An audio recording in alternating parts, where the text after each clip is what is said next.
This has got to do with tax abatement, Kissinger Electric.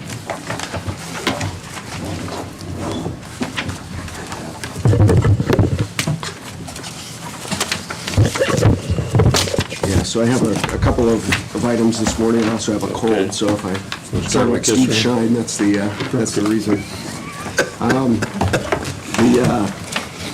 The first application is from Kissinger Electric.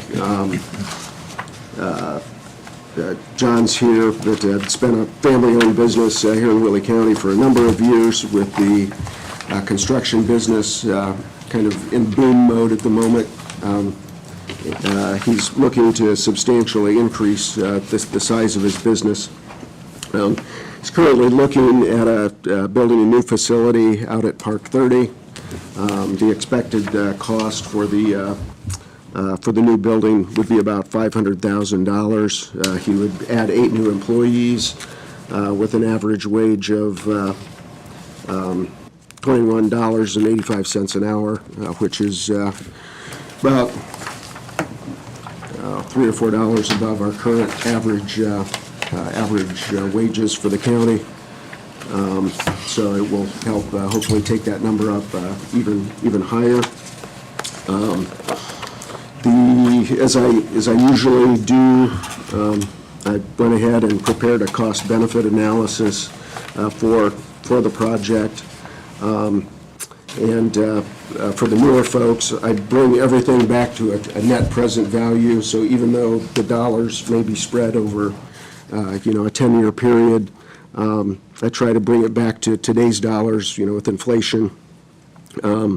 So you're comparing apples to apples and not trying to guess what, whether a dollar 8 years from now is the same as a dollar today. So doing that, the benefits of the project, when you figure in the real property taxes on the building, the CAGIT, CDIT, other tax revenue coming in for those new 8 jobs, and this only assumes that 65% of the new employees will live here in the county. That's what their current makeup is of their current staff. Even with the county giving up the tax revenue from the property tax, over the 15-year life of the project, the county takes in almost $83,000 in tax revenue. Again, in today's dollars. So it's more than that, but in today's dollars, about $82,000. Since this project is located within the TIF district, the Redevelopment Commission, it's been our tradition here, has always reviewed those and either referred the matters on to the council or said no, that the Redevelopment Commission does not recommend the abatement. In this case, the Redevelopment Commission met on January 10th and recommended approval of this tax abatement for this real property improvement. So I guess that's all I had. Any questions? Again, I got one. Go ahead. Did you have one? I got a question for John. The $500,000, does that include the property too, or No, it's not. just the building? Yes. Okay. Anybody else have any questions? Is that, Go ahead. is that pre-existing building, John, or you built a new facility? It's building a new facility. I see where your estimate for employees, that you fluctuate a lot with your employees. Not too much. We're kind of in the growth period now. We've actually hired, since I've talked to him last, we've hired a guy, and I got another guy hired. He comes on the beginning of next month. So we're planning on continuing growing, and 8, I think, over the next couple of years is probably a small number. I'm anticipating maybe a few more than that. It's nice to see a local company start and get to this. I'm kind of proud of it for that, Yeah. It's been an interesting go. We have a number for that?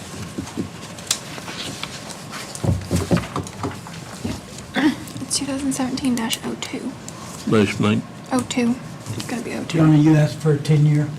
Yes, Here, can I pass and this that's one around to phased in sign over the it? 10-year period, so. Make a motion that we approve a 10-year tax abatement for this particular project. Okay. I'll second. Moving second, we approve the 10-year abatement, which is, if you're keeping track, Resolution 2017-02. Any further discussion? All in favor, raise your right hand. Unanimous. Thank you. Congratulations, John, and good luck. Thanks, John. Anything you'd like to say, I guess? I appreciate all the support, and I hope to meet your needs and then some. Very good, Jim. Cool. Thank you. John, I think you're still up. Yeah, so the next matter is substantially more complicated than the last abatement. But this also is an abatement request by MetroNet Internet Services. So this is not a situation where a company's coming in and adding new jobs, that sort of thing, but rather is more of a public-private infrastructure project where we're trying to upgrade the internet services for the county and the city. And so I've been working with the city of Columbia City and with the redevelopment commission and with the commissioners here for, I don't know, probably close to a year to see what we can do to bring more consistent service, higher speed internet service to the city of Columbia City and also to the US 30 East Corridor.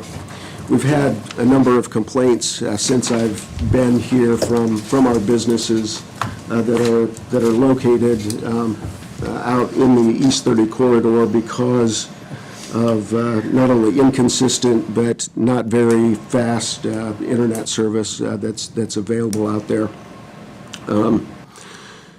So, like I said, again, unlike the typical abatement where I'm coming in and talking about the new company or a company expanding or that sort of thing, what we're talking about here is the use of a tax abatement to help build out this infrastructure, like I said, initially along the East Corridor and on 30 and within the city. This is still...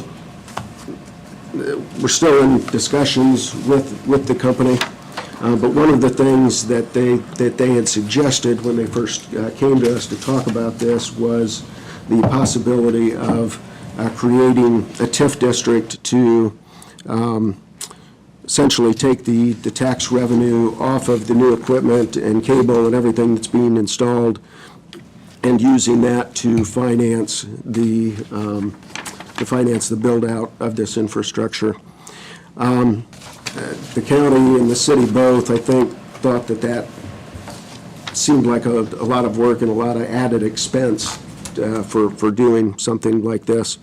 And I think we figured probably an additional $60,000 or $70,000 in attorney fees just to set up a TIF district, issue bonds that they would then buy back and then pay themselves back to finance this project or help finance this project.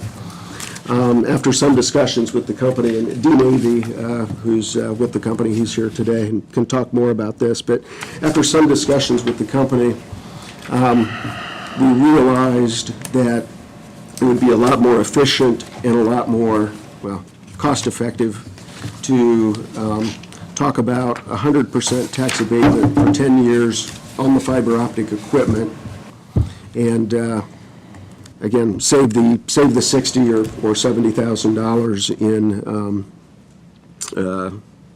attorney fees and then also the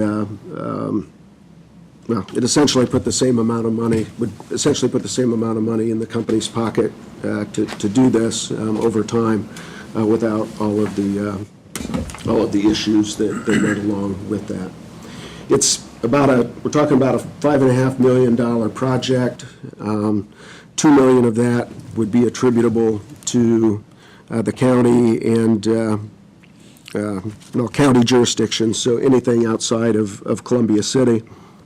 And so that's the amount of the tax abatement, or the amount that we're talking about having abated if you were to approve this abatement.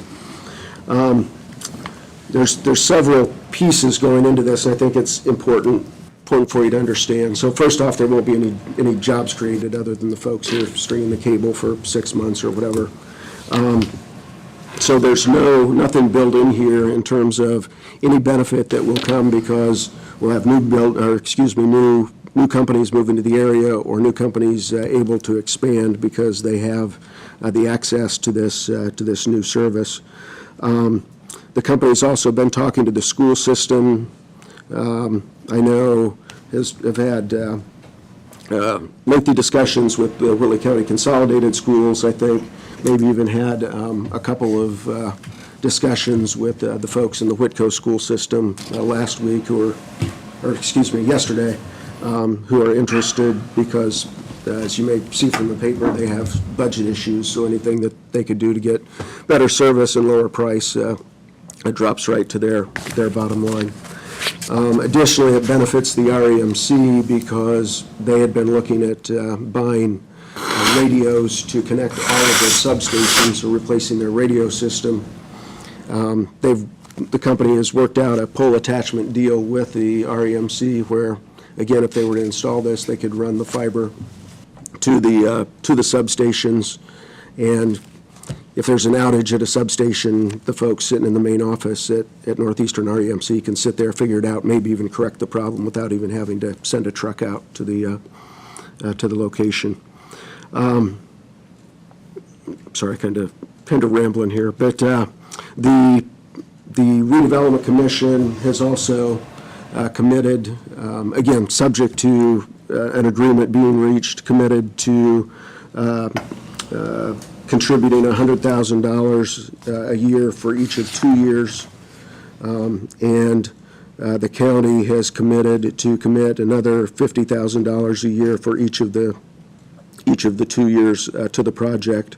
Again, if this is approved and if we can get to final terms with the company, but doesn't make any sense to, we kind of have to start checking some of the things off the list, and this is one of the things on the list that we needed to meet with you and see whether the council was willing to grant the tax abatement as proposed.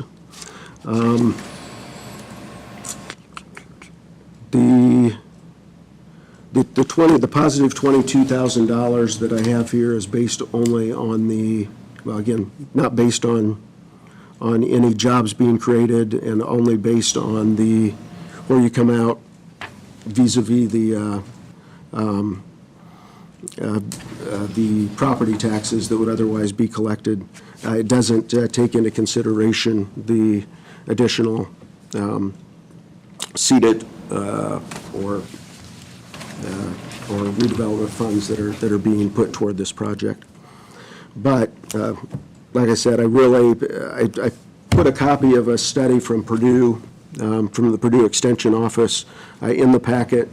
I think this, in terms of business growth for the community and for the county,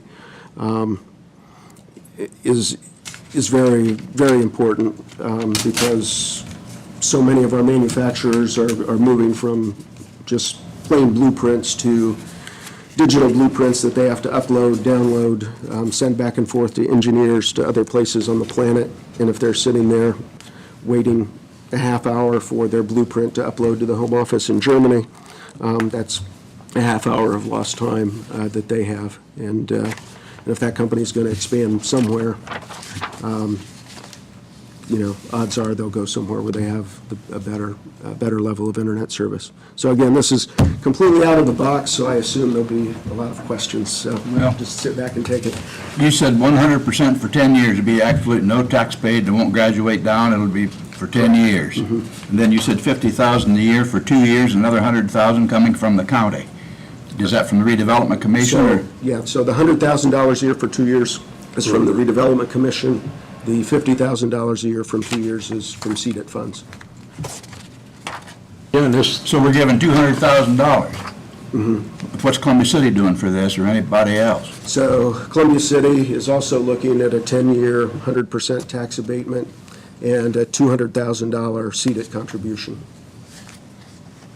I think our motion ought to be subject to the city paying their share of it. So we're not committing ourselves if they aren't going to. Well, no, and that's what I'm saying, that the city is still in discussions. So I just, basically, the redevelopment commission has given Commissioner Schrumpf the authority to go ahead and continue negotiations on their behalf. But if, for instance, the deal were to fall apart with the city, the whole thing's off the table. this has got the potential to serve everybody in the county, doesn't it? I mean, you can't, aren't they in discussion with utilities about getting on their poles and? Right, so really, and then I can let Dean speak to this, but I think because they're working so closely with REMC on this, I mean, there's a future potential that really anywhere that the REMC goes within the county, again, if it makes sense, could be served by this internet speed. And Dean, I should let you kind of talk, maybe kind of see if there's anything you want to add to what I said. And yeah, that question, yes, it does. So, anytime we come into a community or a county, really the stepping stone is getting into the center of the county or that seat, which would be Columbia City. From there, it's an easy jumping off point to move to any other part of the county as the needs arise. There's a lot of different places within the county that are going to be part of the focus. I know our conversations with the school, especially with their northernmost school. Northern Heights. Escapes me right now. But that's one location we're looking to connect with the school, and so it would be a very easy jumps to go to some of the areas and regions residentially up there around some of those schools. And so that's really how we look at growing within a county. But really those options aren't available if we can't get to that center seat. How do we get to Columbia City, in particular East Colbert? That's a huge need for the county. So again, my name is Dean Avey. I'm with Metronet. John gave us a great introduction. Metronet is a 100% fiber optic to the home and to the business provider. We don't just do fiber to the curb or to a cabinet and then copper to the home. It's 100% to the business, to the premise, which means that the speeds that are available are almost unlimited. So what Metronet is going to be bringing to Whitley County and Columbia City is gigabit fiber to the home and to the business. Now, I don't know the stats exactly for how many communities have gigabit fiber, but fiber to the home is 8% of communities in the United States have fiber to the home. So this will make Whitley County and Columbia City one of those 8% in communities. So it's going to create, we've seen in almost every community we go to, some strategic advantages, both in attracting businesses, but what comes with that usually is about a 5% increase in home values. So this is the type of infrastructure that creates a lot of value economically for really any community. So what's the advantage of your company versus, just for the sake of conversation, MediaCom? Why did you already have MediaCom here? Correct, that's my, Yeah. So there's a lot of benefits. MediaCom uses a copper solution, so there's a lot of disadvantages with that already. And many of their networks are aging. I think that weeks ago there was an outage almost all weekend long. City and county. Those are some of the disadvantages that come with coax or a DSL solution like CenturyLink. And the bandwidth that's available for them is maybe 10 meg in this area at the high end. Gigabit is 1,000 meg. And really the potential speed is 10,000 to 100,000 meg. So you're looking at some very big difference from a bandwidth and even from a reliability standpoint.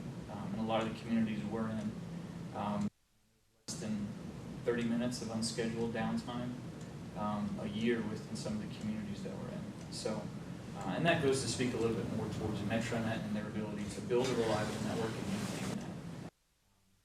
We've already done that in 25 communities right now. We're launching another 5 communities, I think, in the next 2-3 months.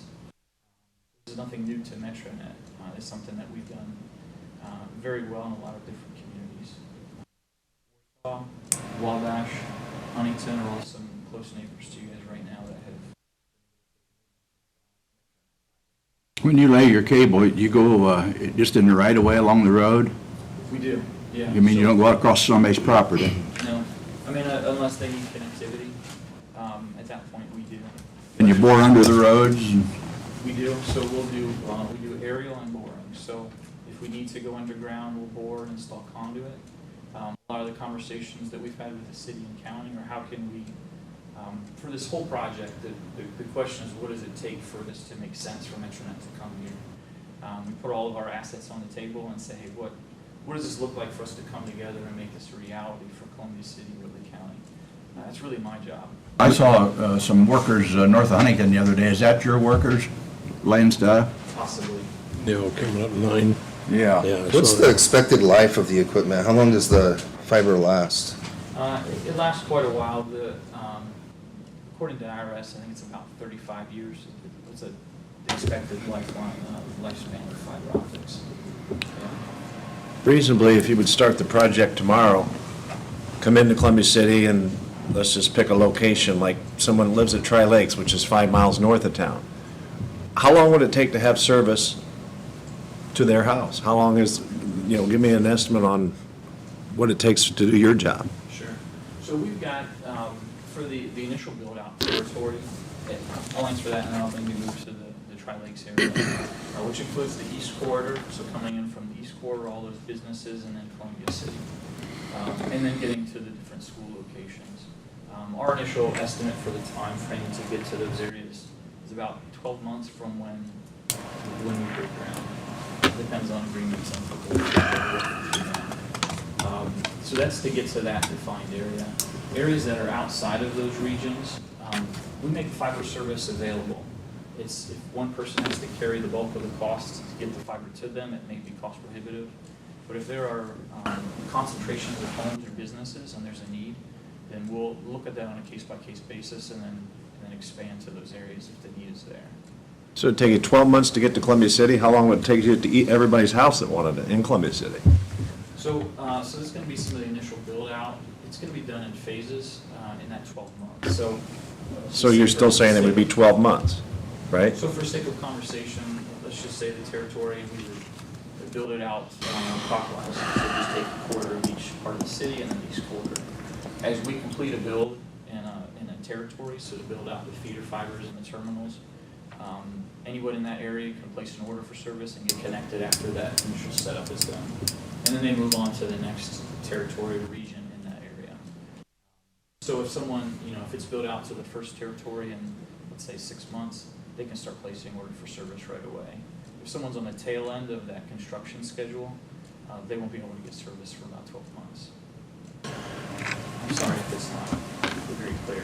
If we eliminate the fact that somebody digs through and cuts your fiber optics, you still can't guarantee that there won't be downtime. Right. There's always the possibility that someone haphazardly goes out there with a backhoe. No, but even if you eliminate that, you still have possibility of downtime, correct? Yeah, there's a possibility. The networks, this is a new network. It's not a legacy network. We're not coming in with some copper that's 30, 40, 50 years old in some instances. So the technology itself is a lot more reliable than copper. But you are correct. There's always the possibility of storms, even some major equipment failure. But again, Metronet services a lot of communities. So we've got the crews here locally to respond immediately. There was a fiber cut in Warsaw. It was on a Friday. I was a single mother with some teenage kids. It was on a holiday weekend. Someone came through and they were installing sprinklers and cut a main line to took out part of the neighborhood. She was terrified that she would have a whole weekend, an extra long weekend with teenagers and no internet. So, but a crews came out. It was Friday morning it happened. By Friday evening, the fiber was repaired and service was back up again. So, every instance is different. Sure. But Thank you. Metronet has those resources to get things up and going. Thank you. How important is having this fiber optic to the average homeowner, like any of us, has got a computer at home? How do you guys feel about that, for instance? I think it has a greater impact on businesses Yeah, I rather than understand that. residential. Although it's going to create, I think, it's going to create more competition for the price. Yeah. A person's going to have a choice, or another choice now, too, as far as individuals. On that same note, are we prepared to do this for competitors of MetroNet if they come through with the same offer? Are we prepared? Or are we looking at giving an unfair advantage to one provider by giving them a 100% abatement for 10 years? Answer that, John? I suppose anybody could always come and ask, but I think there are some specific requirements, at least in the agreement that's being proposed by, or that the city and MetroNet's been working on regarding exclusive use of the fiber ring within the city and stuff like that. So it'd be harder for somebody to come in and do that. It'd be hard for somebody to come in and ask because into the special deals, if you will, that the MetroNet's working with the city on the provision of the services. Yeah, probably when you get one in place, there's not gonna be, nobody else is gonna try and get in it. But George, you've been working with them for quite a while. Do you get any comments about this? Well, it just, since I've been commissioner, I know that, one of the biggest issues we've had in Whitley County is the businesses complaining about the internet service, and that's been a huge issue for us, and we've been trying to take care of that. This is our opportunity to be able to help and help our businesses, and John will tell you that we've had businesses come in and not locate here just because of the fact that we don't have the internet service for that. So whether it's an unfair advantage, it's the only company that's come to us with information and wanting to come to the area. So I don't know that we can call it an unfair advantage. It's just we're taking care of a situation, taking advantage of a situation that we have, and it's an issue that we've had for at least 6 years that I know of. But I know it's been a long time, because I've talked to businesses that have come into town, and what it is, one of their complaints, slow internet service. One thing that I will say is that when we first started with this, we were working with two different companies, and it isn't like we were just focusing on MetroNet. Actually, we were talking to Warsaw Fiber and MetroNet, and in the meantime, MetroNet bought out Warsaw Fiber, so it works out good, really. I think that it's a good marriage, and it'll be good for the county, it'll be good for the city, and we're fortunate that the city's got the infrastructure set up already as far as getting the fiber out to the communities, get it out to the TIF area. Otherwise, it'd be a lot more expensive than what it is right now, a lot more expensive. What's your projected cost per consumer? Cost per consumer? Yeah, or how do you, that would be an important thing, is your cost. To a house rather than a business. Right, so there's a lot of figures that go into the cost to pass each home. And that's what comes into our equation overall, and that plays into the CapEx. I don't have those figures off the top of my head right now. We do have a lot of those figures that are in this case to see if it makes sense to come from the city. Have you done any comparisons with other providers in the area in terms Are of? you talking about cost for service? Sure. Okay. I apologize. Yeah, so cost for service, Metronet prices their fiber services. So this will be triple play for residential, and where businesses can take advantage of that too. So it's internet, TV, and voice. That is. Prices are very competitive, not cheaper than what you get with.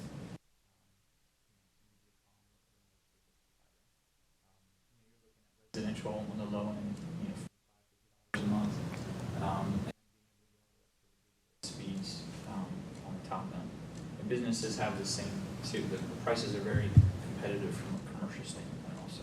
In the initial build-out of this thing, I know you've talked to Whittle County Consolidated Schools. Have you talked to any, or considered, we have 2 other school systems? Yeah, we've talked with Whitco. I just talked with them yesterday. Their processes, schools are a little bit, how it's regulated, it's a little bit different process to talk with them. But we've been on discussions with them for about 1.5 years now. Looked at Columbia City. There were 3 key pillars that we wanted to make sure were secured. The city portion, the county, and the schools. We knew if we could get all of those together, that this would be a worthwhile endeavor for Metronet to move. They're in the process right now of reviewing our proposal. You bought Warsaw, does that include the service to Pierceton? I mean, do they have service in Pierceton? Just shy of service to Pearson. Have you talked to Cherubusco? I'm not yet. Schools up there? Yeah. Yeah, not yet. Their process is very regulated. They have to submit an RFP. So if they haven't yet, we usually have to walk them through that process. Right now, again, is the focus is East Corridor and Columbia City, and it's easy to jump off to other school districts in the area after we get that. Without that initial step done, those other ones are not even. So if you take it to a school like Cherubusco, is the city allowed to get on that? I mean, like Cherubusco there, would they be able to get on that system? Yeah. So once, we So- gather the needs within a whole area. Schools are a big part of that. So my question to you is, why don't you go after Cherubusco as far as the funding too? We can, the more people we put into that, the harder the process is. We've done that before, trying to arrange a lot, makes the project bigger, it requires more people. Right now, the immediate need that we know of is Corridor and the city, and what the schools have here in the city, with the consolidated. So if I'm hearing you right, then what you're proposing to do won't benefit everybody in Whitley County. You're more interested in the city and Right. the corridor out there, and Fiber is very expensive to run. I don't know if that's fair to the taxpayers of Whitley County. Portion of the, I live about 10 miles north of here, and I have trouble getting anything up there. And you're wanting me to sit here and give an okay to something that's just going to benefit Columbia City and the corridor out there, basically is what you're after. I mean, yeah, if you get to schools, that's a plus for you. I mean, this is the greatest demand right now, and concentration of demand. And the economics of fiber require, because of the high cost of fiber, to have a decent amount of grouped demand for the justification to bring it there. When you get out to the county and people that are far out, to fiber optics to one home gets very pricey, and it just doesn't work economically. Getting a scenario where the solution would really be agreed together. So focus on the areas where the demand is. Is this project not lucrative enough for you to proceed without this kind of help? Right, the business case doesn't make sense without some of the things we've asked the city and county to contribute. Part of it's just because of Columbia City's distance from some of our other territories, the cost just to bring fiber optics into the city from those regions. So, part of the overall equation and the number of businesses and homes in Columbia City is probably a little bit smaller than some of the areas that we traditionally bring fiber to.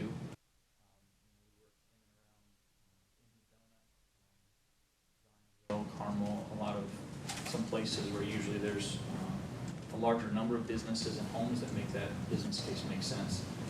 Columbia City didn't all the way, so that's where we have come to the city and say, what are things that can be provided? Some of them are some grants of funds to help justify, this $6 million CapEx project overall. How to kind of close the gap in that shortfall. One of the easy ones is the tax abatement. That's an easy thing that directly affects the business case for us, but doesn't necessarily cost anything for the city or county. But, so yeah, it's part of the tax abatement is what makes sense for this whole project to move forward. Or do you have something with it? Yeah, I guess as part of our due diligence for this project, we have talked to officials in Huntington and Wabash County. They've been very happy with this, and I think what we need to focus on here is that our focus has been really on the businesses, because it's an economic development project more than anything. And a benefit of that will be that we'll be able to go out to the communities from there. So I think we have to look at it that way, and that's why we're looking at possibly CEDAT funds and redevelopment funds. Like Micropulse, George, would they run down to Micropulse or not? Micropulse has their own fiber coming out to them from Fort Wayne. From Fort Wayne? Yeah, yeah. Yeah, but I think, based on the current map, you guys are talking about coming from Roanoke, up county line, and across to 600 East. So if they have more expensive service there, this Yeah. might be an option for them as What well. about Foxes and Shindigs? What's their status on internet? Well, yeah, we'd have to go talk to the town council, like we've been talking to the city, because what they're doing with the city is, for the most part in the city, attaching the fiber to the city's electric poles. And since South Whitley has its own electric utility, it would be the same type of thing, where they'd have to work out an agreement to attach the fiber to the poles. Well, the redevelopment commission looked at this. It's a tool we looked at it as a tool for economic development to have this out here. From the complaints we've heard from the businesses that are already out there, and then you pointed out there's some we haven't gotten because we don't have that. And that's jobs, and that's what the redevelopment commission's charge is, to bring jobs in the county. So obviously, we, the redevelopment commission, took a very pro stance toward this. John, how much of a problem would it be if we would, council would table this until you got a commitment from the city? Is that going to create a problem for you? Well, the only issue we would have, they're, concerned that the cities, that the weather's ready to break, and they, want to be able to start stringing stuff as soon as they're ready. So what I was hoping for today would be a commitment subject to the city committing to it. So approval, but approved only if the city is able to reach out there. If we were going to approve this, we ought to approve it with that caveat. And that's what the redevelopment commission did. Yeah. I appreciate what Kim said about being fair. My council district is the southern part, the southern townships across the county, and basically they're not going to get individual benefits now. They may in the future, but they're not now. But if this was coming out of the general fund, I'd be absolutely opposed to it. But the fact that it's coming from CEDAT, those CEDAT funds, that's what they're there for. It's for business growth. And I think there's a definite need in the business community, and most of the business is here and out this east corridor. And while it's not going to benefit my constituents, I don't think directly, I think indirectly, I think it could, because many of them work in this area. So I think I'd be supportive of it if Columbia City participates, but I certainly wouldn't be if they don't participate. Is that I a can motion? I'm sorry. Go ahead. Excuse me, go ahead. If I could back up and ask another question. Northeastern REMC was brought into the conversation. Explain to me what their benefit is from this project and how you plan on partnering with them, and how will they profit from this? Sure, so the REMC will be utilizing a lot of their poles as we come through the area. We've already been talking with them on how to work together to utilize those poles, but they've got a great interest in us connecting a lot of different substations for the sake of remote monitoring. So those are conversations we've had with them from a client, or a little bit more in-depth partnership that we would have with a local entity. And those are conversations that are still, still something that we're working on. But anywhere we would have fiber nearby or close to, we'd want to leverage that to connect substations. At least that's how they envision using that connectivity. We have a representative of the REMC board. Tom, would you like to comment on how the REMC is working with? Yes, well, what you said is exactly right, and they're looking into it now, and their number one thing is hook substations up. But we already got the poles in place, and there's no decision been made. But we're looking into this, and that way, we could use our poles and then get it out in the country a lot quicker than MetroNet is gonna come out in the country. Thank you. It's financially feasible to do. They're still working on the numbers, and I haven't seen anything like that. Thank you. But there's REMC poles, they're up there by Kim, and, and you gotta have certain saturation to run that cable. The younger the people are, the more of them that want it. When you get our age, it doesn't have to be very fast to keep up with us. But my kids have a fit. And that's what we're looking at the REMC. It would be a joint effort, and they would run the main trunk here in the 30 corridor, and then maybe if we start running to substations and get the individuals. And that'd be closer probably, Jim's getting down there south of South. See the financial benefit. Out the country. I just want to make it clear for the record, so that nothing comes up further or after this meeting, that I am employed at REMC in a very minor part-time role. And that's the reason I asked that question. But I would also state that nobody from REMC has had any conversation with me about this project or about their wishes or what their profitability may or may not be on this project. I'll make that very clear. Our relationship with the REMC would be as a utility that we run fiber on poles, and then there'd be a client in location substations. So.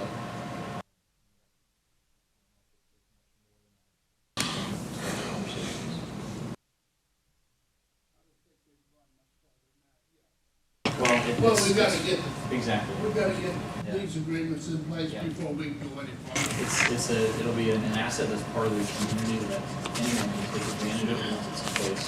And the REMC is one of those areas that fiber optic can be leveraged.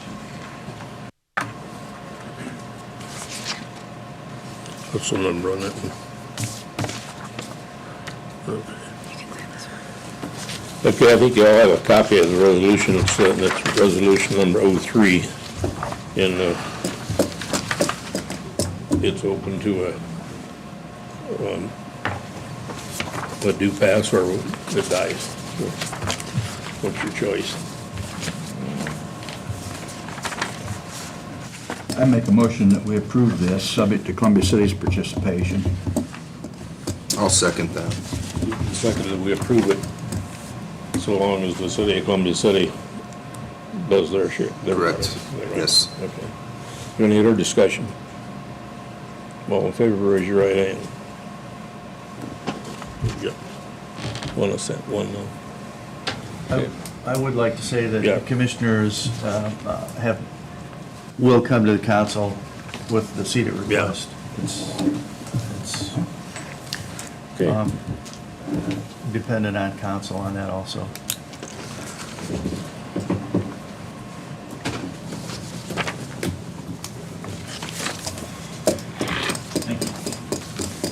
Thank you. I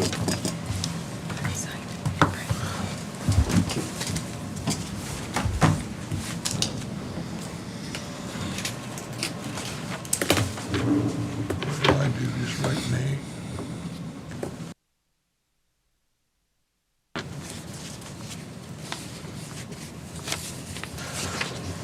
Jason, I believe you're next. Okay. Thank you, John. Yeah, thanks, guys. Get well.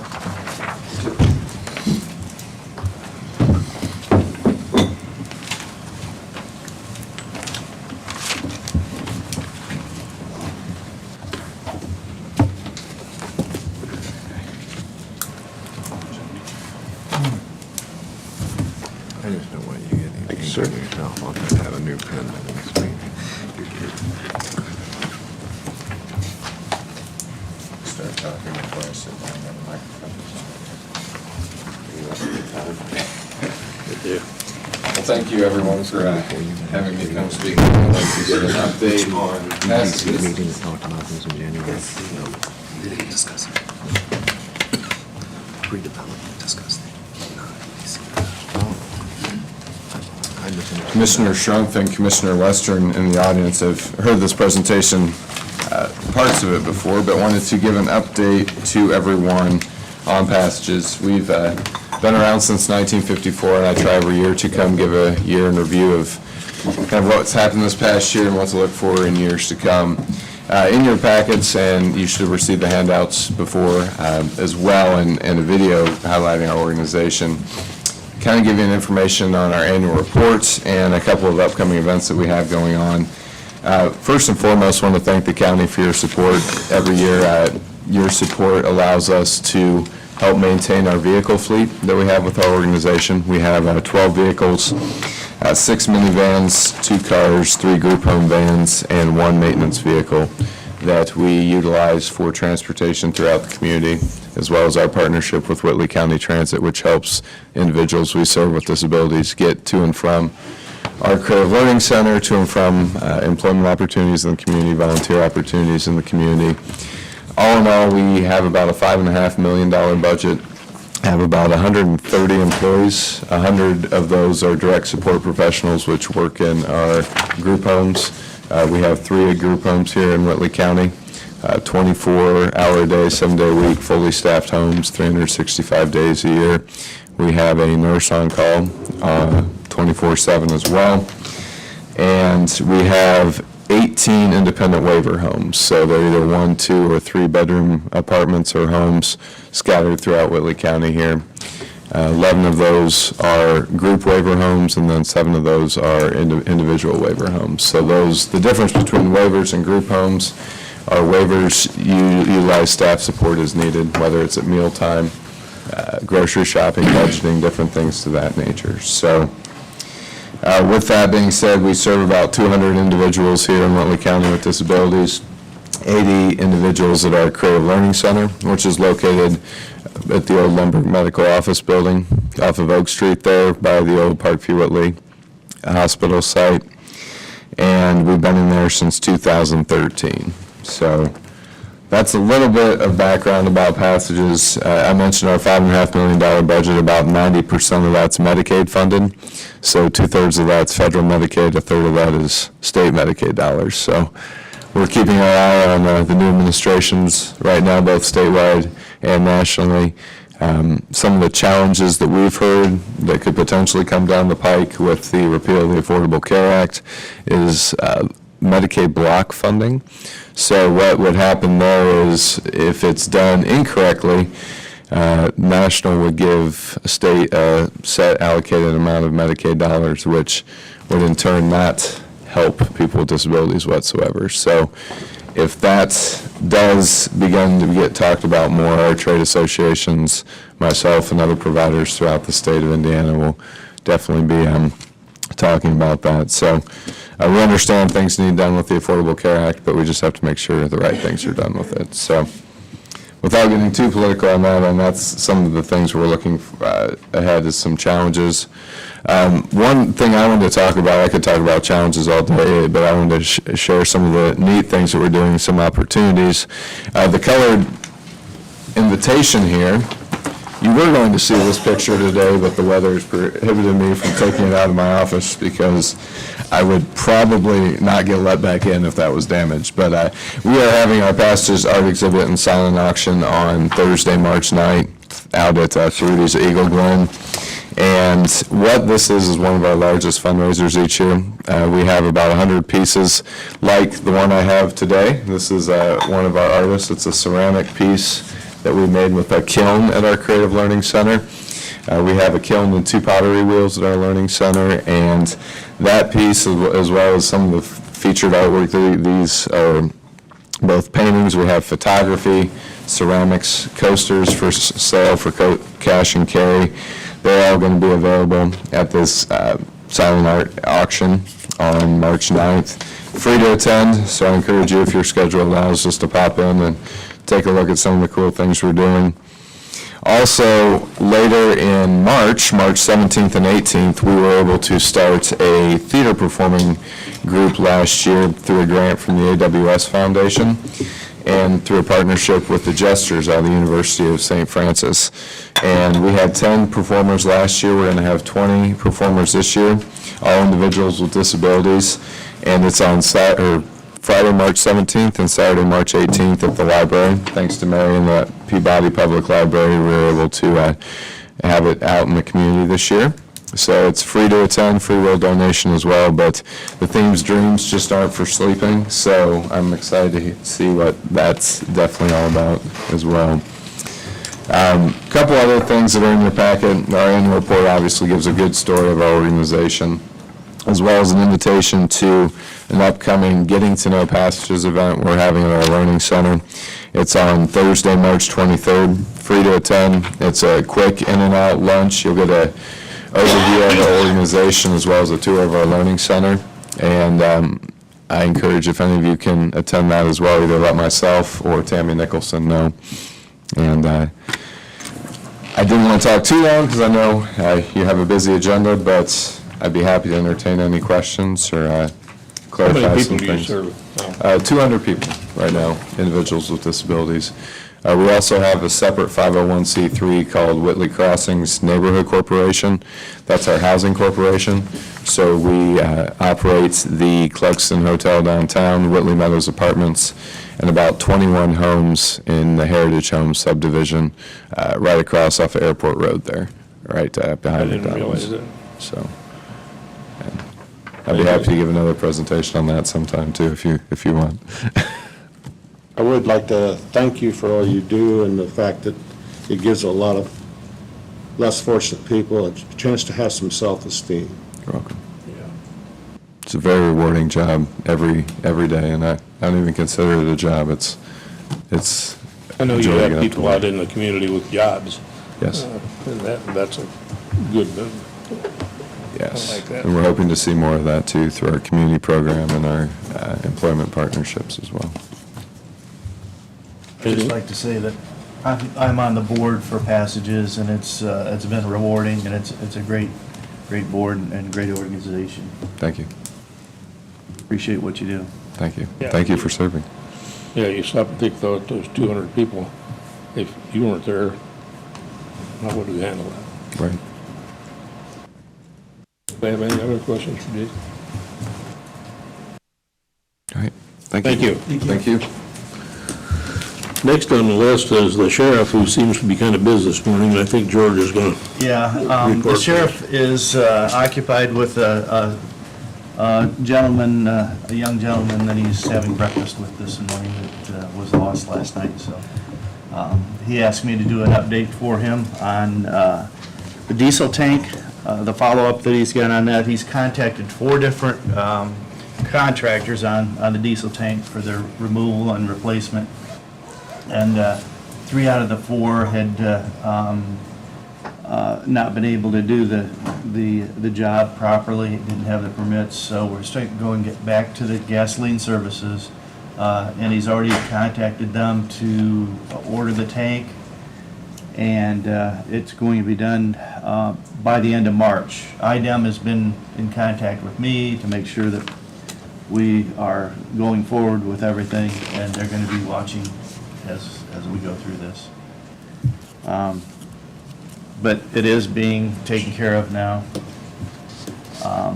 Also, the sheriff, when he came to the commissioners yesterday, was asking the commissioners for permission to trade vehicles for the drug task force every year and a half because they get compromised after a while. And so we gave him a favorable pass to go ahead and trade every year and a half. But those funds will come out of commissary funds and won't be general funds. What do we do with the old vehicle? They trade them in. They just, since it's I every year and wonder- a half. I wonder if we'd be better off to auction them off rather than, I'd say be better off trading it, probably. Yeah. They're pretty rough when they, they're pretty rough, are they? After a year and a half? well, they're not new vehicles. They don't use new This vehicles. is a 2010 pickup truck. It's a half-ton pickup that they're trading this time. Yeah, they said they're not all beat up, they're just recognizable. Yeah. Oh, That's I why. thought they was And kinda- usually if you trade something in, you don't get near what you can get out of it yourself. That's my thought. Do we have other government, or other We people that thought- could use those vehicles? We thought about that too. We thought about Mike Knafel and for our drainage board, he needs a new truck, but he needs at least a 3/4 ton. And this is just a half-ton pickup. It's got a cap on it, but we really couldn't find any place that was proper for it right now. But we did check into that. I would wonder if we'd be better off then to buy something that we could use somewhere else for them. It's notable that he buys those out of the commissary fund. Yeah. No, that's not coming out of our tax dollars. Yeah, but And they were all gonna be used stuff, so they could just Well, rotate them. and he did talk about, we buy from certain dealerships, like our Dodge Chargers that we've got, and he was gonna check with the dealerships, the people that we deal with anyway, to see if maybe they could work out a deal with him also. He is I just- checking in different. yeah, I just know from personal, I don't know. personal experience, you don't get very much of them trade-ins What do you usually. think, Jim, on that? I don't know. Yeah, it's just a thought. Pickup trucks sell good at auction, but I don't know what they'll allow you. Yeah. Well, I would encourage you to be looking at used vehicles that we're not taking a hit on if we're gonna only have them for a year and a half. We can get good used vehicles that's gonna suit our needs for a year and a half to get rid of, and that way we're not buying, it would bother me, I guess, a little bit if we're buying new vehicles and taking a huge hit on it and then getting rid of it in a year and a half. That doesn't make any sense. Yeah, yeah, that's right. What new ones, he said. No, it's, Okay. they're older models because they're using them for surveillance. But they get compromised after. Sure. Oh, yeah. Oh, yeah. Well, there he goes. Yeah, and when he presented that to us, the commissioners yesterday, I thought the same thing you did, that they were all beat up and they had drugs in them and stuff. No, it's just a recognizable thing. He had to straighten me out too. And we have used before seized vehicles, No. but, Those usually aren't in real good shape, yeah. sometimes. Yeah, Quit beating them up when you get them. few and far between also.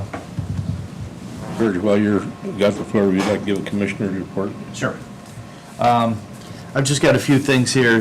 We had an update, the commissioners had asked Region 3A to make a presentation because redevelopment has decided not to fund 3A this year.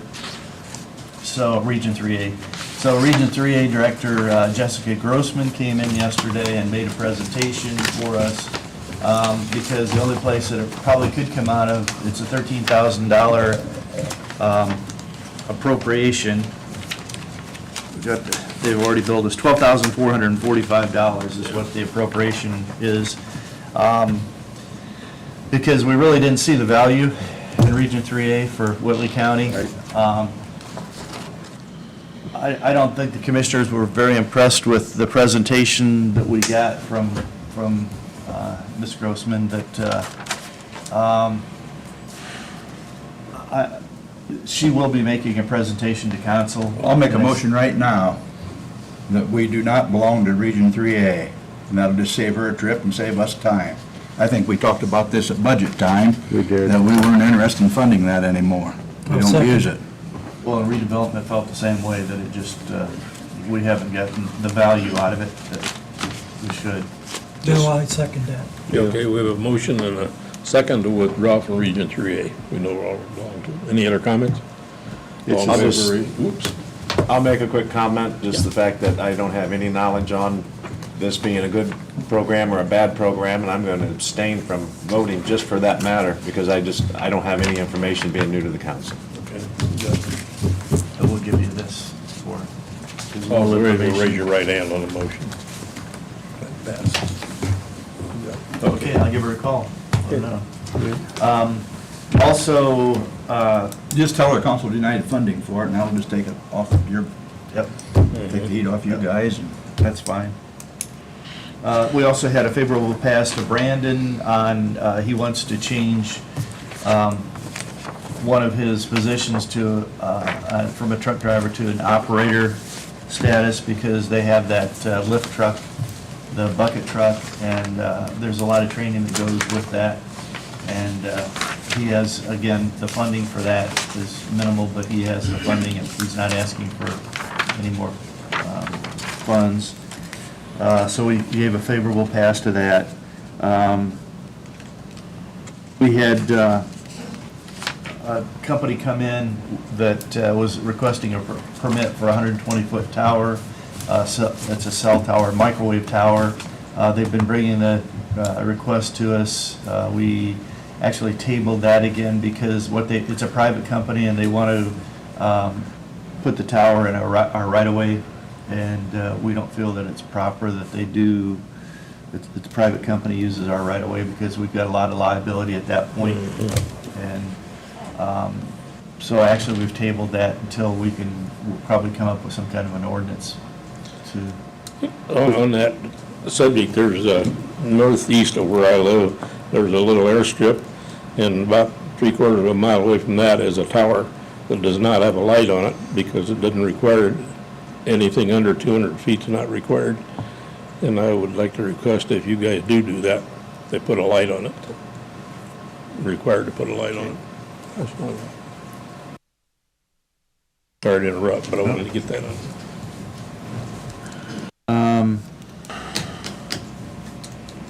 Camp Samaritan, I don't know if everybody knows, about 2 years ago, we gave Camp Samaritan back to DNR because part of the contract that we had with them, if we didn't do something with it within a year, we had to turn it back to the DNR. We gave them a quick claim deed, and they just found that on their desk the other day. And so their plans are to tear all the buildings down at Camp Samaritan, and what they're going to do there is make it into a fishing area, and they'll have a parking area and a dock to fish off of for the public. That's on the north side around Lake, Yeah. in case. Yeah, yeah. And then, last but not least, DCS has contacted us about the annex building. They want to expand into the annex building from where they are. They've added about 6 to 8 people, and they're wall-to-wall people in there right now. What they're asking us to do is they're going to ask us to, they're presenting to us a proposal to build out into the area where 4-H is, or the extension office is right now, into that, the kitchen area, that large area in the back. And what they want to do is make that into office space, which will take away from extension, and we'll have to, we're going to have to figure out what we're going to do for extension for space. George, DCS, who's DCS? Department of Child Services, I'm sorry. And they're already in there, their offices are in there, but they're wall to wall. They're using closet space for office space right now. We get rent for that too. Yeah, we get about $3,000 rent a month for that. But if we build that out, I suggest that we have a 3 to a 4 year payout on anything that we do with rent. And, but it's going to be, I asked Yumi Goodman is the name of the lady that is taking care of the real estate dealing on that, and the other day, they came in and they were actually measuring, and they hadn't even contacted us on what's gonna happen, if they were interested, if they were not. And so I called Yumi, and what she told me was that, because I just asked her, I said, what's the process here? Because nobody's letting us know anything. And it's about a 6-month process. They'll present to us what they'd like to have, and then we can present back to them what we'll do and what we can do and what the cost would be to them. What's the extension, what's their take on that? Stay out of my kitchen. Well, they're looking at our large meeting room, which is. The one to the back there. In the back, right. It's a, a room where we can seat 40 or 50 people. It's used every day, almost every night, sometimes on weekends. So obviously, if we lose that, we've got to find another location to hold all of our educational programs. Could you come here, to the basement here, or would that not be convenient? Well, could we? Yes. Is it going to be available to us when we need it all the time? I mean, that would be the big thing. We would lose the kitchen, and we do not all, but a lot of our foods, cooking demonstrations, we do there. So anytime we take that sort of thing off-site, it's just more of a hassle. We looked at space at Linville Building down here for, it's very reasonable rent, but it just wasn't what was proper for the 4-H, for the extension. Right, the biggest thing with that building too is it's not handicap accessible. Yeah. I think any government office has to be Right. handicap accessible. So we took that off of the table and up to this point, we hadn't heard anything from BCS, so we really weren't worried about it. And but we're going to have to determine, are we interested in expanding that out, and how would we do it? How do we take care of the extension? Well, if it's not free unused space right now, that's quite a predicament to be in. Well, the problem is if we don't do it, they're going to move out, and then we're going to lose the $3,000 rent that we're getting in there. Then what do you do with that space? We'll come up with some kind of a working Solution. somebody. Yeah, that's just going to take a little bit of time, and we've got 6 to 8 months to determine how we're going to do it. But I think as a commissioners, we hate to lose that $3,000 a month. Yeah. We just put $120,000 worth of roof on that building, and still a few issues there. But I just wanted to let the council know that has been talked about, and it's just initial negotiations right now. We haven't heard anything official back from them yet, but Well, thanks for the update. Anything else, George? that's it. Thank you. Next on here, Mark?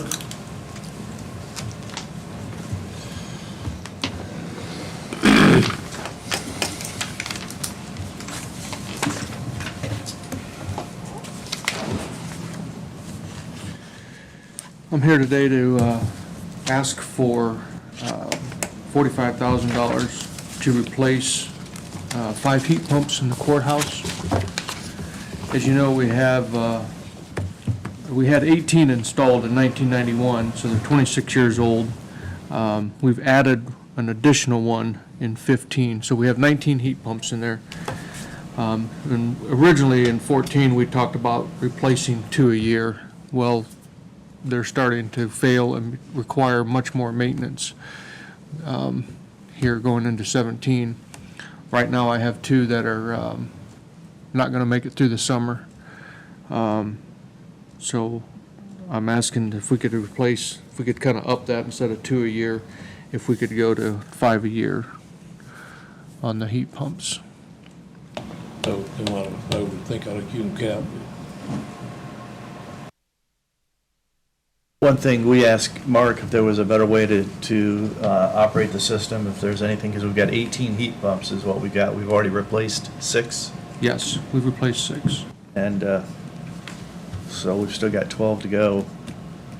And we're not replacing them until they really need it, but there's 2 out right now, and we thought if we could, within a 2 to 3 year period, if we could replace everything, at least we don't have to worry about that. So QCAP's got ample funds at this point, I'm sure. So we're not asking for a scheduled 5 a year from now until the end of time. We're just asking to do that for the next couple of years. Yeah. Yes. And for the record, we have 13 remaining that need replaced. We put 6 in, but 5 of them are replacements. We added an additional one on the 3rd floor for better coverage.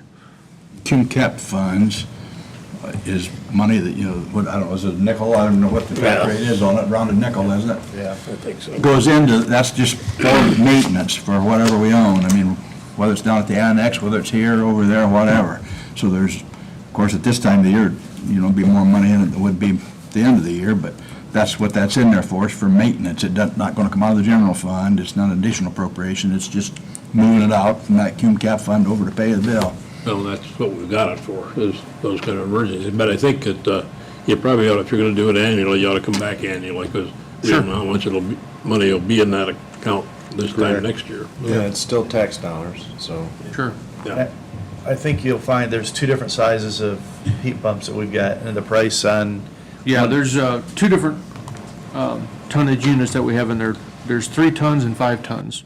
The 3 tons are averaging about $6,600 to replace, and the 5 tons are averaging about $8,400.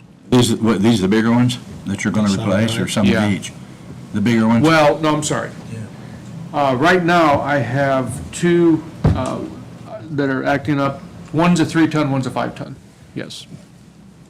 But I can't say towards the middle or the end of the year which one's going to act up. Oh, sure. What is it, the compressors? The one we have right now is there's a restriction in the line, and we have to take Freon out in the winter to get it to heat, but in the summer, we had to add Freon to get it to cool. And it's just not worth dropping out of the ceiling and tearing into to try and fix it, because, like I said, they're 26 years old. But most of them, yes, are the compressors that go out. And again, to drop a unit that size and repair it when it's that old, it's just not worth it. What kind of warranty are you getting on your compressors? That is a good question. I'll have to get that answer for you. The units we've been putting in are Bosch. We found for the money, they were the most reliable.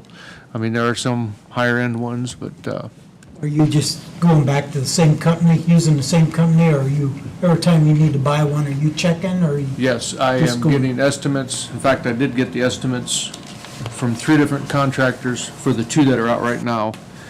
One was $14,950. These are for 2. One 3-ton, one 5-ton. One was $15,758, and the other one was $17,274. So I did Comparable. exact same pumps. model. Yeah, I made them gotcha. quote the exact same Good. units. One isn't quoting Bosch, and one isn't quoting water furnace. Yeah. I'd just be curious to know the warranty on the compressors. Absolutely. I can find that out.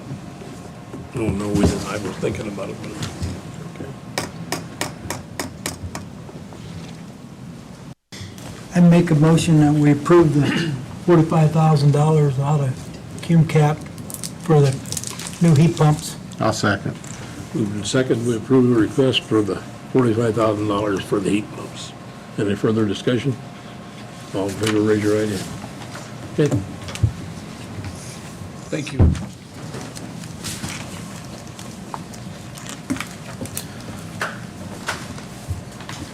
Cindy, are you Todd? I'm here for support. Okay.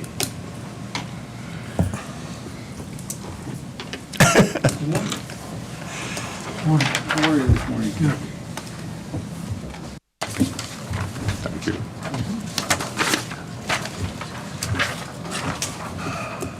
you. I'm good, thank you. Well, first off, thank you very much for letting me come in today. I am the 4-H Youth Development Extension Educator here in Whitley County through Purdue Extension.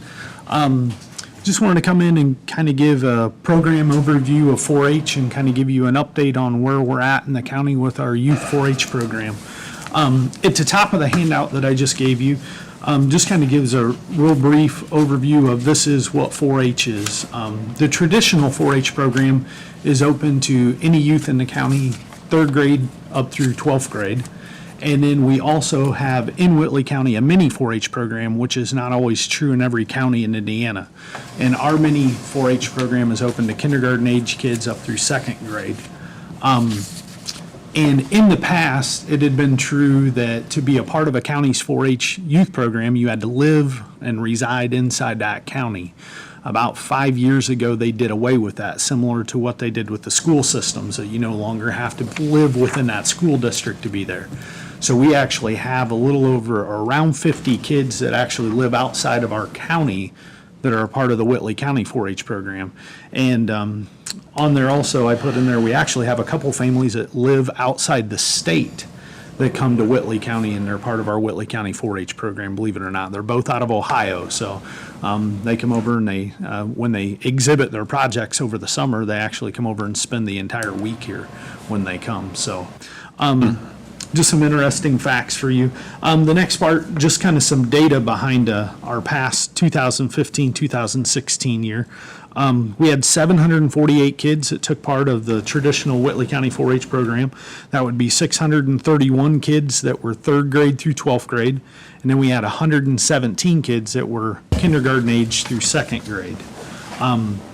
We have this past year, we had 189 adults that were adult volunteers. So that means they actually came in, filled out paperwork with the extension office so we could do background screening on them so that they could come in and work with programming, whether that be a leader, whether that be simply helping out the week of the fair down there doing anything. It could be working at a concession stand or helping with a show. And also in Whitley County, we have a total of 36 clubs, and our clubs are kind of broken down kind of in different chunks. We have township clubs, and township clubs are typically, so for example, if you live in Etna Troy, we have 2 township clubs that reside in Etna Troy Township. Kids that live within that township can be a part of that club. There's educational opportunities. Those clubs typically meet about once a month. They get lots of general information about the 4-H program, projects that they can be involved in, events that they can be involved in, trips that they can go on, scholarships that they can sign up for and be a part of. That too has changed slightly, kind of like school corporations and being part of 4-H. You don't have to live within that township to be a part of that township club. If you live clear down in Jefferson and you want to come up to a Thorn Creek Township 4-H club, you're more than welcome to do that. We have 15 of those clubs, and then we have 21 that are specific project-based clubs. So that could be livestock club, that could be a non-livestock club, like if you're in cake decorating or if you're in shooting sports or something like that. One thing is I've traveled around the county and talked to different groups. So if I ask all of you and you hear the word 4-H, what's the first thing that pops into your head? Fair. Fair? For me. With the kids, when I ask that, the first word out of their mouth is animals. Because down at the fair, they see all the animals. This past year, we offered 56 different projects to our 4-Hers here in Whitley County, and that really is not quite a true representation of all the projects because I didn't break those down. So like in foods, we have several different projects within foods, but I only counted foods as one. So 56 total projects, and then when I told them, believe it or not, out of those 56, only 11 of those are livestock or animal related. So I said we actually offer 5 times as many projects that are not animal related as what are animal related. And the reason why kids and a lot of adults answer that it's animals in 4-H is because when you go to any county fair, or even the state fair for that matter, 75% of your building space is taken up by the livestock projects. So one of the big things since I've been with Extension since last April, that I'm trying to, I don't know whether promote's the right word, but to get out there is, 4-H is so much more than just animals. Animals are great, but there's so many other opportunities for the kids than just the animal projects. If you turn over to the backside, here's kind of what we're looking forward to here in the end of 2016 and now here into 2017. Looking kind of in a new avenue of how we can reach that demographic of kids that don't view themselves as 4-H kids. Which most of them will tell you if you say, are you a 4-H'er? And they tell you no, and you say, well, why not? And they say, well, I don't live in the country, or I don't live on a farm. So some non-traditional ways that we're looking at, so these would be what I would call workshop style clubs. I'd really kind of refer them to just workshops instead of being as part of a club. One is junior beekeepers. This one just got started here 2 weeks ago. There's quite a growing passion and interest in beekeeping right here in Whitley County, and if you kind of look even beyond that, not only in Indiana and the Midwest, the United States, and really around the world, as we're losing pollinators at a rapid pace. So we have a group of 4 adults right here in Whitley County. They're part of the Michiana Beekeepers Association. When I pitched it to them, they were super excited to be able to share their passion and knowledge of beekeeping with a group of kids. So I promoted that. We had 9 kids sign up. All 9 of them, their parents are just as excited as the kids are. So the parents are actually there at the workshops as well. So that's just getting taken off. They're going to go clear up through the fall, so the kids are going to get some field experience as well. They're going to take the kids out. They're hoping to get enough suits where they can at least take groups out to a hive, show them how to harvest honey, and then show them what you actually do once you go to the hive and you get the honey. It just doesn't magically end up in a jar. So they're going to show them the process of actually harvesting honey, getting it all the way to the jar, and then different things you can do with honey as well. The other one that's actually starting tonight, which is brand new, is robotics. We have a robotics workshop club that's going to get started. There's a high school teacher right here at Columbia City High School. She is the project Lead the Way teacher for Columbia City High School. She's taught robotics at the high school level as well. We've purchased 4 Lego robotics kits. These are programmable, I call them brains, that the kids actually build with Lego pieces. The brain fits in there. A whole bunch of different sensors can be attached to the robot. And then the kids go into a whole bunch of computer programming. They learn how to program the robot. The sensors can see color. They can see distance. Some of them can sense heat. And anyway, really neat engineering things that the kids get to do. And statewide 4-H now has, 3 years ago, they started a state 4-H robotics challenge. So you can take groups of kids from your county to a central location. They've been having it at Hendricks County, and the kids go down and they're simply given a challenge when they show up. They're like, you need to build a robot that can do these 5 things, and then they give them a time limit. You got 3 hours. And it doesn't matter if you finish in an hour or 3 hours. And the neat thing about this is, so our high school teacher that's going to be working with them, simply going to be training them through all these problem-solving skills and working with the robot, so the kids are totally hands-on, because once they get to the contest and all this is explained to them, or this challenge, the coaches have to leave the room. So the kids are on their own to problem solve and take all the skills that they've learned in the past to do this. So we're really excited. That one starts tonight. 2 other ones that we're going to get going this spring is Growing Gardeners. That one's going to be put on by the Whitley County Master Gardener Group. We got 4 of those that are really excited to work with the kids on everything there is about gardening and landscaping. The other one, very unique, I think, Whitley County Junior Barnstormers, UAVs, so unmanned aerial vehicles. So we're talking about remote-controlled aircraft, not just drones. That's definitely the hottest thing out there is drones. There's a group of adults right here in Whitley County that actually call themselves the Whitley County Barnstormers. There's about 60 adults. 30 of them are highly active that fly just about every weekend during the summer up at the old Whitley County dump, north of Columbia City, off 500 North. They've actually got their own airstrip and everything up there. They fly everything from small drones to planes that got to come in the back of pickups that are huge. So they're really excited to share kind of their interest and passion with a group of young kids. So, and numbers so far have been great. The robotics club, they were only going to take 15 kids because we only got 4 robots. Any more kids than that, and you end up kids that are sitting there and not being able to do anything hands-on and they get bored. So we had 14 sign up out of the 15, so we only had 1 slot left. And I shared with you beekeepers, we had 9, and I really anticipate probably the UAVs and the growing gardeners will probably be huge. We may have to limit numbers there on what we can take. So new opportunities, though, we are going to put into the traditional 4-H program. Barbecue grilling, so we're going to add that as a foods project to the traditional 4-H program, so you'll actually see an exhibit down at the county fair for that. With that, we are going to put a cook-off competition with that during the fair. So we're going to have an area of the fair where the kids are going to come in, and we're actually going to have a barbecue grilling contest where kids are going to cook something. We'll have a panel of judges. Doubt we're going to have a hard time finding judges that want to taste barbecue. So we're excited about that. Another one is recycling.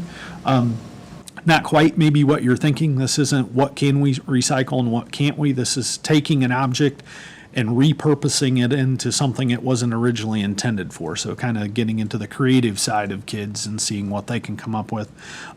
Aquatic science, once again, another, hopefully an opportunity to hit a demographic of kids that don't see themselves as 4-Hers. This is simply working with kids that love aquariums, and that they have fish at home or they have other aquatic life that's in an aquarium. They get to, come in and they get to present that, share their information with a judge on, hey, this is what I've learned, and kind of put that together in a 3-ring binder and put that together. Shooting sports has been around for decades, even right here in Whitley County, but we've only ever offered one discipline, and that's archery. This year, there seems to be kind of a growing interest in the shooting sports. We were able to get an adult to go down to training. Any instructor that we have in shooting sports has to go through certification training down at Purdue University, which is in conjunction with Indiana Conservation Department. They actually are the ones that train. We had an adult that wanted to go down and get certified in BB rifle. So we're now going to be able to offer that this year. So we're really excited about that. Last year's numbers in shooting sports, we had 31 kids that were enrolled in that. Enrollment so far, we're up to 51, so we've gained 20 kids, and I'm going to guess it's because of that discipline. So since then, we've actually had another adult come in. In shooting sports, there's archery, there's BB rifle, there is shotgun and muzzleloader. Obviously, we don't offer shotgun or muzzleloader because we don't have any trained or certified instructors. Since then, we do have another one that now wants to go down and get trained in shotgun. He would like to offer that. Does tons of work with the, I don't remember the name, up in Churubusco. There's a trap shooting place right there off 33. I guess he's been a member there for decades and loves that, loves seeing kids being involved. So we're hoping to make that an opportunity the following year. So the other new program that we're launching is called 4-H STEM Connection. This is where STEM being huge in schools. Coming from a background as a public school teacher for 15 years, it was a buzzword for the last several years is STEM, so science, technology, engineering, and mathematics. And really, if you look at that outside of mathematics, the other 3 are really hard to be impactful in schools just because of the time it takes, the money it takes, and really the manpower it takes to do much hands-on when you're sitting there with a class of 30 fifth graders.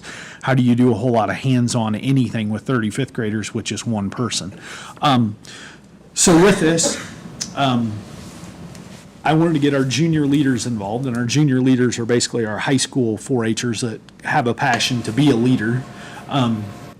So with those, I thought, why not bring in our junior leaders, kind of train them as teens, as teachers, let them have some fun, pick out some neat hands-on science activities or technology or engineering activities that we could take to schools, gear them towards whatever grade level they would like to see.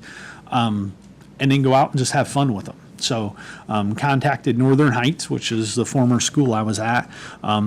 They were super excited, so we went out back in November and met with their second and third graders. So that was 190 kids. We took out 3 hands-on. 2 of them were food science activities. Another one was just kind of a general science activity. Kids loved it. Teachers loved it. They're begging us to come back. So I started reaching out to the other elementaries in the county. We're going to Cherubusco Elementary this Friday.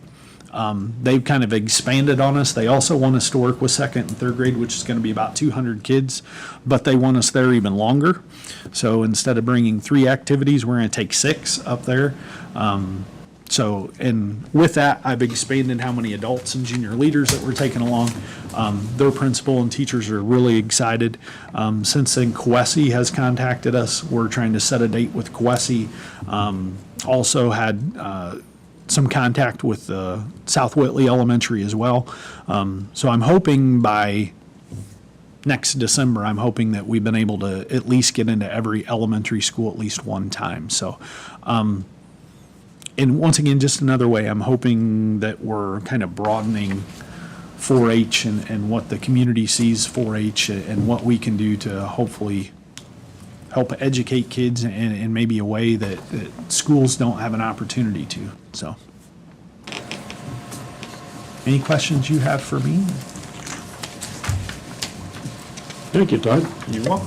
Thank you. Thank you very much. Glad to see you have The a nice thing- passion for it, so that's good. Yeah, the nice thing is this gives the kids a chance to be excited and learning. Right. Yeah, I really think that's kind of twofold, you know, Yeah. as a public school teacher and all the things that we weren't able to provide simply for the sheer numbers. Sure. Also to be able to share that 4-H is more than just animals. I mean, there's so much out there, so, thank you. Thank you. Brandon?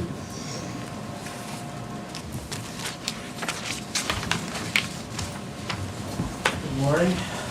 Good morning. Yesterday at the commissioners' meeting, we opened one bid for Etnire chip spreader.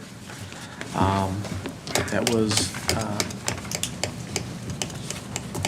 dollar-wise what we were expecting, and as far as all the options, it meets all of our specifications. So the commissioners approved the bid, and I will find the money in the budget, like you asked. So I just wanted to, that did come in, it was $267,000, $267,008.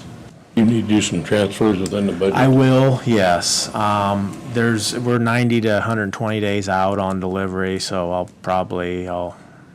do some figuring and come back probably next month and, yeah, have to do a transfer.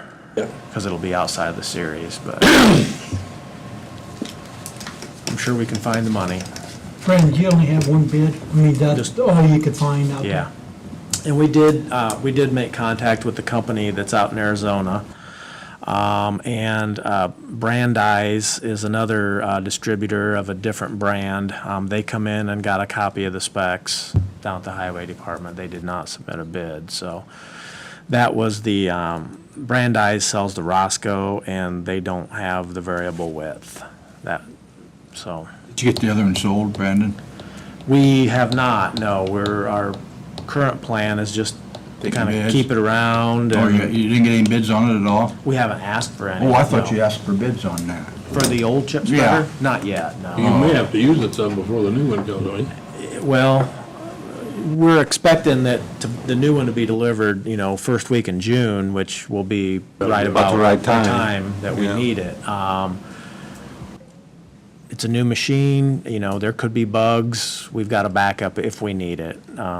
Hopefully not, and we shouldn't, but that was our plan, to just keep the old one around for this season, just in case, and then get rid of it next year. We've got a Great All also that is worn out, so we figured next year we'd look at getting rid of those pieces of equipment. So that's that. Any more questions on that, or? Is there anything you want to say about the salary ordinance? Yes, I did, that is for our bucket truck, which is, it's a safety issue. You've got to be certified to operate that. Obviously, you at times could, I hope not, but it could die. Overhead wires to deal with, and you're cutting stuff up and dropping it on the ground where other guys are We working. don't need to do them both. We don't need to So, do this. It's a new piece of equipment we acquired last This is the year, and I request. just This is the action think that item. we should have someone who is, the operator of that. We would also have that person, be a backup for other things, but I've also mentioned we're looking at trying to get another skid loader if we can get the chip spreader behind us and find some more money, get a chip spreader. There's already a job description for that, isn't there? Correct, yes. It's just taking a truck driver and putting him in the operator classification, primarily, like I say, for that bucket truck, which we use whenever we can. Does this mean more money? I am not asking for any money. It does mean about $3,100 additional for that individual's salary, but I'm not asking for money. There's money in the series that. Is it a new title? I mean, his job description, what would you classify that as? Operator. That's not what he is now? No, truck driver. How much Has it been I'm refactored? sorry. It's an existing position. It's just, that's the two positions we have, is truck driver and operator. You've got several operators now. I mean, how many? We've of got them? five currently, yeah. Each one is kind of specialized, like Mike Puckett is the distributor operator. Now, he's not the only one that can run the distributor, but that's kind of his big thing. And so each one of those operators is kind of. So are you saying, or am I right in thinking that each operator is certified for one specific piece of equipment? Well, they're not certified, other than with this bucket truck, you do have to be certified to operate it, and we have to have the bucket truck certified every year. So it is a highly specialized, more so than running a skid loader or a backhoe. In theory, I could do that, So but. my question then is, you're not using all your certified operators, or your operators are not all just, not everyone's not busy at the same, with a specific piece of equipment. There is a need, you're actually saying there is a need for that many operators, rather than an operator that's good for the, Yeah, at any given time, yes, there is. We've got, like I say, we're berming with skid loader, we're, replacing culverts and fixing drain tiles with backhoe. When we've got chip sealing, we've got someone that operates the chip spreader and the distributor and the roller. So, yeah, we could have, and it just depends on what we're doing. It's not always every day that we need. I was just thinking it to myself about, you have a truck driver, and if he hops on to, say, a forklift, then he has to be an operator. That was my thinking. Well, and what we have done is if someone is operating that bucket truck, we've been paying them operator pay because of the skill level, with that. I'm just looking to formalize that person in that position and say, the same as the others, What's to keep us from just saying everybody's an operator? Oh, well, I'm not asking for I that. understand that, but I guess I'm just a little lost in the whole process. Well, I understand where he's coming from as far as the certification part of it. My only fear is that he classifies as a certified operator now. Are we gonna be faced with you coming back in here and say, hey, now he wants more money because he's certified? Oh, well, That don't. that That didn't is answer my not my question. intention, and I have not heard That's anything. kind of what we're doing right now, isn't it? By giving him a $3,000 raise? No, isn't that what the intent is there? Well, the intent is to classify him as an operator instead of a truck driver. I mean, we've got 5 operators, and I'm looking to make it 6. It gives us more flexibility and. Is all 5 being paid the same Yes, operators? Yes, yeah. So do you have you got a cap on that? That is, you know, the factored wage for operators is 42,246, and for truck drivers is 39,099, and the difference is 3147. So if you was to refactor one, you'd have to refactor everybody that's Right. an operator. Right, Okay, that's fine, I see what, Yeah, I'm not asking for anything special for one person. I didn't want to get into one at a time Yeah, coming no, in, and no. We've got 2 classifications, truck driver and operator. thank you for clearing that up. So we've got a salary ordinance amendment and a request for amendment to the salary ordinance to go from 39,909 to 42,246 annually for the operator.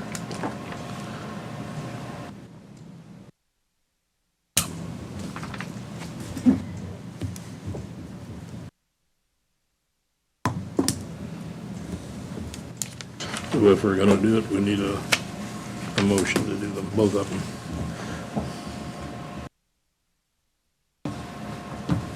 I'll make a motion that we approve it. I second.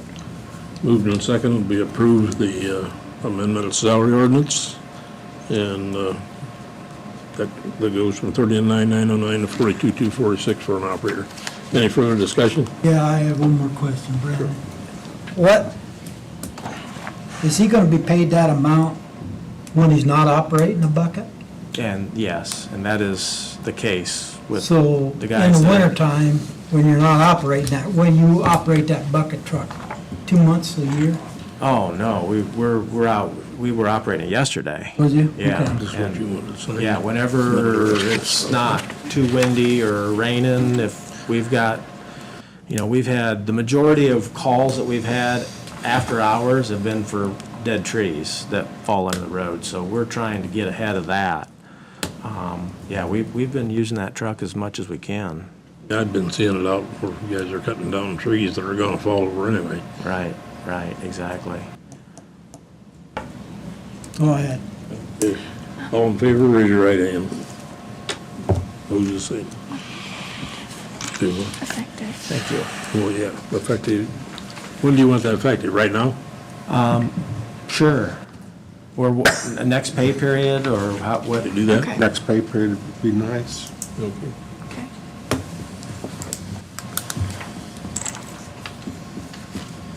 So then, just a quick update on other things we've been doing. We have been doing brushing. We've been hauling 11s in anticipation of getting a new chip spreader. So we're ready to go with that. We've got a little over 4,000 tons stockpiled. We've been working on drainage projects as we can. We had, for example, a suck hole open up at Crooked Lake that come from when the sewer got put in. It just finally What do we got here? crept up, so we're working on some other drainage projects. We've been doing a little bit of patching and getting some truck maintenance done, and then one thing I hadn't reported, The auditor wants to Beth, transfer. our office manager, has gone through, went back 3 years and submitted to the state for fuel tax refund, depending on what the classification of the equipment is, and we got over $9,000 back on that, so good job to her for that, and she's gonna keep up on and submit that quarterly to get that tax refund, so.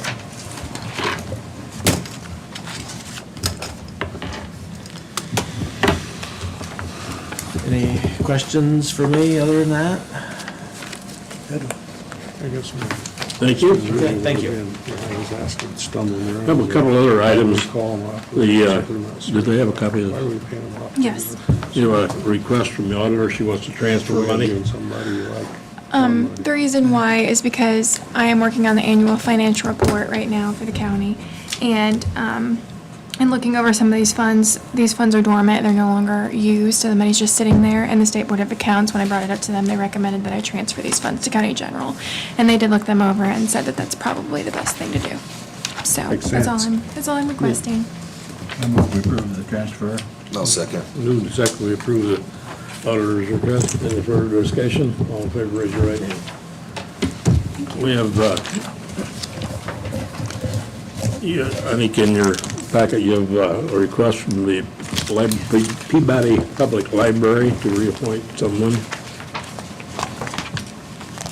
I so move. I'll second it. Moved and second, we grant that, we reappoint that person, whoever it is. Dr. Michael Mayhorter. Yeah. Local veterinarian. Any further discussion? All in favor, raise your right hand. I've got, I think, we're down to Minutes. the minutes. I so move to approve as written. Second. Any further discussion? All in favor, raise your right hand. I abstain. One abstention. He wasn't there.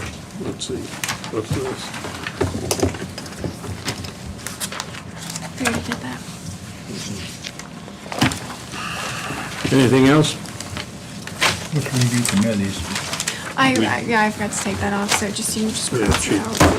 It's done.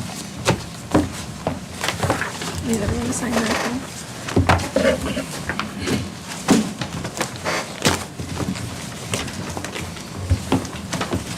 Here's another one.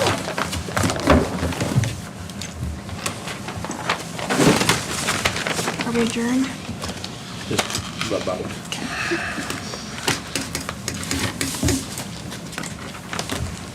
Nothing else?